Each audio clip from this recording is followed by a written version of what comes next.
Hi, it's Jon Mitchell, and this is another installment of the Mayor's Weekly Update. So there are a number of things to talk about today. We'll focus on three items.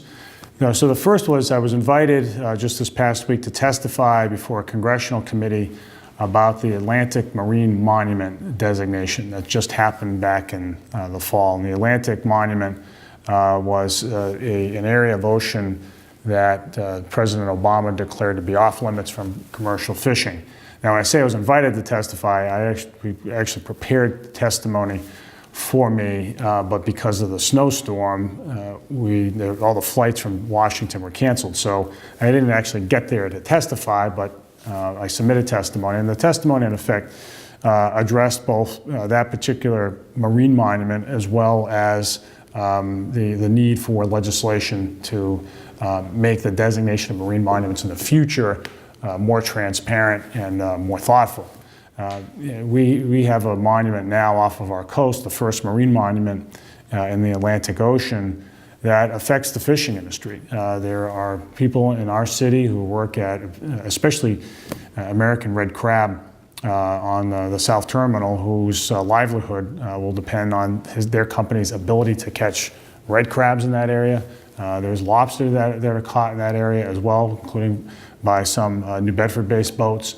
So it was designated in a process that was really lacking in scientific review and in public input.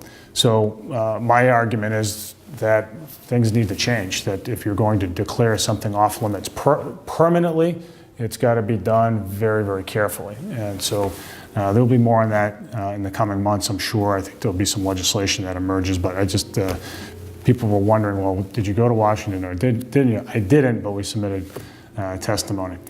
A couple of really great ribbon cuttings this week. We cut the ribbon this week on two breweries, not just one, but two in the downtown. Greasy Luck was the first. That is a fabulous place on Purchase Street, opened up by Christian Farland, Al Peters, and Mark Martino, who sunk a lot of money into it and have made it look fabulous. It's all built out of reclaimed wood from the Berkshire Hathaway mills, and it looks great. And I think people should go down there.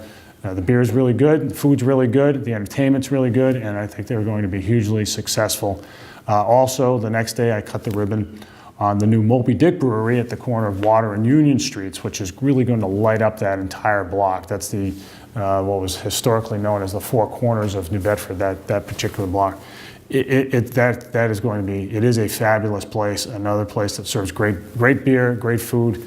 And it's just, both of these places are just so well done. Both investor teams sunk a lot of not just money but pride into their facilities, and I think I encourage people to go to them because these two places really mark, I think, the real uptick in activity in the downtown. There are more restaurants to come. We're really promoting that, and all of it is really solidifying the idea that downtown New Bedford is the center of activity, not just in New Bedford, but the entire region. It's the gravitational center, it's the urban core, and it's got to work well, and it is really starting to work very well, so we're very proud of all of them.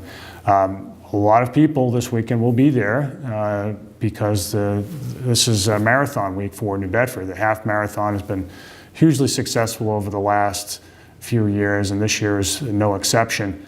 I want to thank the Friendly Sons of St. Patrick, and particularly Dan McCarthy, for their leadership and keeping the race going and making it as successful as it is now. And what runners get to do is after they do their run, they get to enjoy what New Bedford has to offer, and then they go out and tell their friends about it, and we get more people into town. So there's a lot to celebrate. There's a lot going on in New Bedford, and I wish I had more time to tell you more about it, but I'll be back to see you next week. Thanks, everybody.